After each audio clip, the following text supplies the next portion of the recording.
সবাইকে আসসালামু আলাইকুম। আপনারা জানেন যে দেশের মিডিয়াতে এবং বিভিন্ন গণমাধ্যমে যেই ধরনের একটা খবর চাউর হয়েছে যে এনসিপি আসলে ভেঙে যাচ্ছে জামায়াতের সাথে জোটে যাওয়ার বিষয়ে এবং না বিষয়ে আর কি।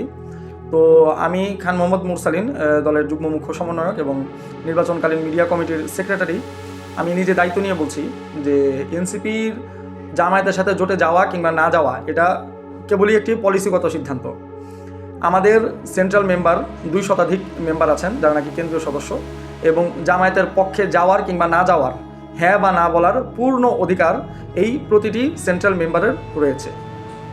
সেই গণতান্ত্রিক অধিকারের চর্চার অংশ হিসেবে যারা জামায়াতের সাথে জোটে যাওয়ার বিষয়ে দ্বিমত পোষণ করেছেন, আমরা অত্যন্ত দুঃখের সাথে লক্ষ্য করছি যে সমগ্র মিডিয়াতে এবং বিভিন্ন রাজনৈতিক এজেন্ডা বাস্তবায়নকারী গোষ্ঠী যারা নাকি এর আগেও এনসিপি নামে নানা রকম কুৎসা রটিয়েছে, নানা রকম বিভেদ সৃষ্টির চেষ্টা করেছে, তারা এমন একটা খবর চাওর করার চেষ্টা করছে যে এটি আসলে এনসিপিকে ভাঙার ষড়যন্ত্র, যা সর্বৈব মিথ্যা। এবং এই ধরনের বক্তব্যকে, এই ধরনের পারসেপশনকে আমরা ঘৃণাভরে প্রত্যাখ্যান করছি এবং এর তীব্র নিন্দা জানাচ্ছি। এনসিপি জামায়াতের সাথে জোটে যাবে কি যাবে না, এটা শুধুই একটি পলিসি মেকিং এর নীতিগত সিদ্ধান্তের ব্যাপার। সেখানে আমাদের 2 শতাধিক যারা সেন্ট্রাল মেম্বার আছেন তারা এর পক্ষে বিপক্ষে তাদের নিজস্ব মতামত দিয়েছেন। মেজরিটি সেন্ট্রাল মেম্বার যারা যেই পক্ষে মতামত দেবেন, দল গণতান্ত্রিক উপায়ে সেদিকেই মুভ করবে। এটা একেবারেই সাধারণ এবং বুনিয়াদী একটি গণতান্ত্রিক চর্চা। কিন্তু এই দ্বিমত পোষণ করাকে যারা ষড়যন্ত্র, মানে দল ভাঙার ষড়যন্ত্র হিসেবে পোর্ট্রে করার চেষ্টা করছে, তাদেরকে আমরা বলতে চাই যে আপনাদের এই ষড়যন্ত্র আসলে কোনো কাজে আসবে না।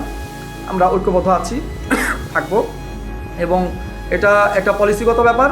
কোনোভাবেই এটা মানে দল ভাঙার ষড়যন্ত্র হিসেবে পোর্ট্রে করার কোনো যৌক্তিকতা নেই। ফলে দেশবাসীকে আমরা আহ্বান জানাতে চাই যে আপনারা বিভ্রান্ত হবেন না।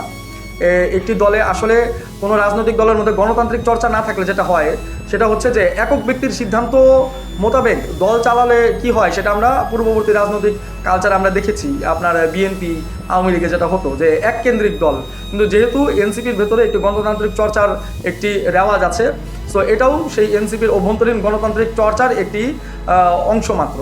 ফলে দেশবাসীকে বিভ্রান্ত না হওয়ার জন্য অনুরোধ জানাচ্ছি, এবং আমার গণমাধ্যম কর্মী ভাই ও বোনেরা, আপনারা দয়া করে বিভ্রান্ত না হয়ে আপনারা এটাকে একটি পলিসিগত সিদ্ধান্তের দৃষ্টিভঙ্গি থেকে দেখবেন বলে আমরা আশা করি।